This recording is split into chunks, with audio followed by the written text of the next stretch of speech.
제임스 웹 우주망원경은 허블 우주망원경보다 약 100배 더 강력한 놀라운 장비입니다. 허블 우주망원경은 약 130억 광년 떨어진 곳까지 관측할 수 있었어요. 하지만 최근 제임스 웹은 그 자체를 뛰어넘었습니다. 보이지 않아야 할 걸 발견한 거예요. 망원경을 사용하는 천문학자들이 우리 우주의 나이가 6억 년이 채 되지 않았을 때의 초질량 블랙홀, 즉 아기 블랙홀을 발견했습니다. 이 발견은 지금까지 관측된 초질량 블랙홀 중 가장 먼 곳에서 활발하게 활동하는 초질량 블랙홀이에요. 이 블랙홀은 시어스 1019로 지정된 호스트 은하의 중심부에 위치하고 있습니다. 초기 우주에서 발견된 블랙홀 중 가장 작고 질량이 가장 적은 블랙홀 중 하나이기도 해요. 약 900만 개의 태양과 맞먹는 크기예요. 많은 것처럼 보일 수 있지만 실제로 초질량 블랙홀은 우리 별 질량의 수십억 배까지 커지는 경우가 많아요. 그렇다면 이 발견의 특이한 점은 무엇이고 과학자들은 왜 이를 설명하는데 어려움을 겪고 있을까요? 초질량 블랙홀이 최대로 성장하려면 6억 년 이상의 시간이 걸리는 것으로 알려져 있습니다. 블랙홀이 주변 물질을 먹어치우거나 더 큰 블랙홀과 합쳐질 때 이런 일이 일어나요. 우리 은하 중심에 있는 태양 질량의 약 450만 배에 달하는 블랙홀과 비슷한 블랙홀도 최근 우주에서 목격된 것으로 알려져 있습니다. 사실 과학자들은 초질량 블랙홀이 초기 우주에 존재했을 수 있다고 오랫동안 의심해왔어요.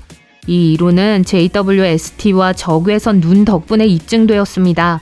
블랙홀 시어스 1019가 손을 댈 수 있는 모든 물질을 적극적으로 먹어치우고 있음을 보여줬죠. 이러한 먹이 블랙홀은 일반적으로 내부에 떨어지는 가스와 먼지의 소용돌이로 둘러싸여 있습니다. 이러한 소용돌이를 어커션 디스크라고도 해요. 블랙홀의 중력은 이 물질을 가열해서 디스크를 밝게 빛나게 해요. 다이아몬드처럼요. 죄송해요. 하지만 그게 다가 아니에요. 이 과정에서 생성된 강한 자기장은 물질을 블랙홀의 극으로 이동시켜요. 그리고 때때로 이 물질은 두 개의 강력한 제트기를 통해 블랙홀 밖으로 날아갑니다. 빛의 속도에 가까운 속도로 움직이며 엄청나게 밝은 빛을 생성하죠. 그건 그렇고 천문학자들은 우주 진화 초기 관측 이후 우주 진화 연구의 일환으로 비정상적으로 오래된 블랙홀을 품고 있는 은하를 관찰하고 있었습니다. 그들은 현재 약 138억 년 된 우주가 불과 5억 7천만 년밖에 되지 않았을 때의 은하를 그대로 봤어요.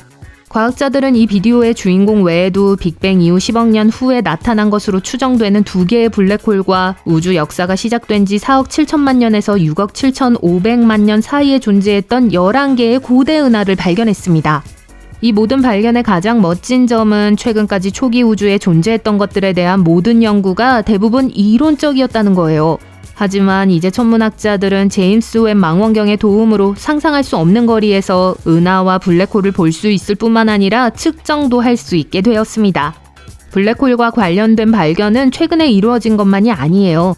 예를 들어 얼마 전 과학자들은 블랙홀 주변 궤도에서 두 개의 별이 느려지는 걸 목격하고 암흑물질에 의해 생성된 항력의 결과일 가능성이 높다는 결론을 내렸어요. 천문학자들이 엄청난 양의 암흑물질이 블랙홀을 둘러싸고 있을 수 있다는 간접적인 증거를 발견한 건 이번이 처음이에요. 이제 암흑물질에 대해 알아봅시다. 암흑물질은 무엇이며 무엇으로 구성되어 있을까요?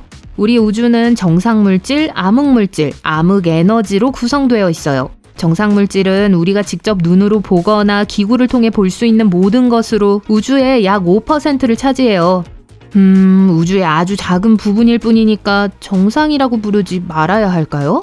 암흑에너지는 약 68%를 차지합니다. 그리고 우주의 약 27%는 암흑물질입니다. 이 암흑물질은 과학자들을 끝없이 혼란스럽게 하는 또 하나의 우주물질이에요.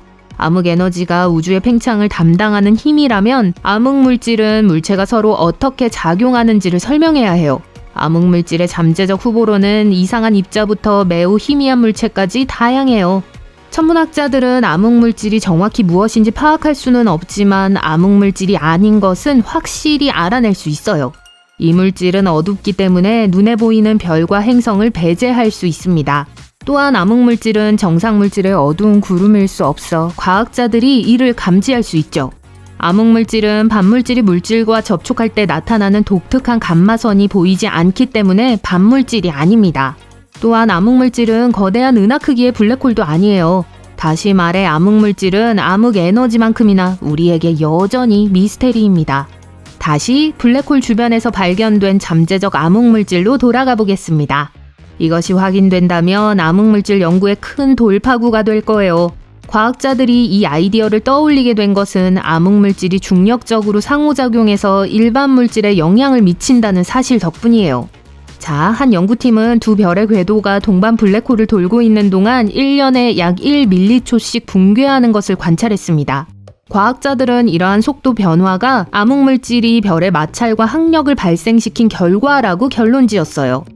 연구팀은 블랙홀 시스템의 컴퓨터 시뮬레이션을 통해 우주론에서 널리 알려진 모델을 테스트했습니다. 암흑물질 동적 마찰 모델이라고 불리는 이 모델은 암흑물질과 중력적으로 상호작용하는 물체가 일정한 운동량을 잃는 것을 예측합니다. 그리고 그 결과는 어땠을까요? 시뮬레이션은 이러한 예측과 일치했습니다. 이 연구 결과는 블랙홀이 너무 가까이 다가오는 암흑물질을 실제로 삼킬 수 있다는 오랫동안 존재했던 이론을 확인하는 데 도움이 됐어요. 결과적으로 암흑물질은 블랙홀 주변으로 재분배되어 밀도가 다른 영역을 만들어 우리가 이야기했던 별과 같은 주변 천체의 궤도에 영향을 미칠 수 있어요. 블랙홀에 대해 말하자면 원시 블랙홀이 실제로 암흑물질일 수 있다는 이론이 있어요. 이러한 유형의 블랙홀은 과학자들이 그 존재를 실제로 증명한 적이 없기 때문에 가설에 불과해요. 이러한 블랙홀은 엄청나게 오래되고 아주 작습니다. 그러니까 블랙홀 기준으로 볼 때요. 천문학자들은 블랙홀이 빅뱅 후 몇 밀리초 후에 나타날 수 있다고 믿습니다. 그 당시에는 별과 은하가 아직 탄생하지 않았기 때문이죠.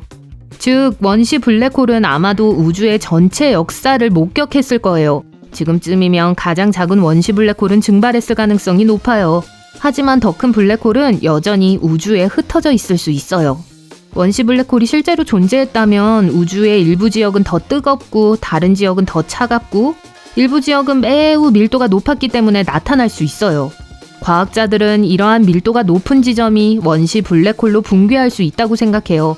하지만 가장 궁금한 거요? 이 블랙홀들이 빅뱅 직후에 생겨났기 때문에 정확히 이토록 작을 수 있다는 거예요. 문제는 블랙홀이 나타나는데 시간이 오래 걸릴수록 더 커진다는 겁니다. 오래된 더 작은 블랙홀과 젊은 더 큰 블랙홀의 질량 차이는 놀라워요. 우리 태양보다 1000배나 큰 질량과 완두콩의 질량을 비교해보세요. 바로 그거예요. 어쨌든 원시 블랙홀과 암흑물질 사이의 연결에 대한 생각 또는 오히려 둘이 같은 것이라는 생각은 수십 년 동안 인기가 없었습니다. 하지만 최근 과학자들은 우주에 생각했던 것보다 훨씬 더 많은 블랙홀이 있다는 사실을 깨달았어요. 그리고 이는 블랙홀 이론이 실제로 작동할 수 있다는 걸 의미합니다. 광대하고 아직 우리에게 알려지지 않은 빅뱅 블랙홀은 암흑물질을 구성할 뿐만 아니라 암흑물질이 될 수도 있어요. 결국 천문학자들은 수십 년간의 탐색에도 불구하고 아직 암흑물질 입자를 하나도 발견하지 못했습니다.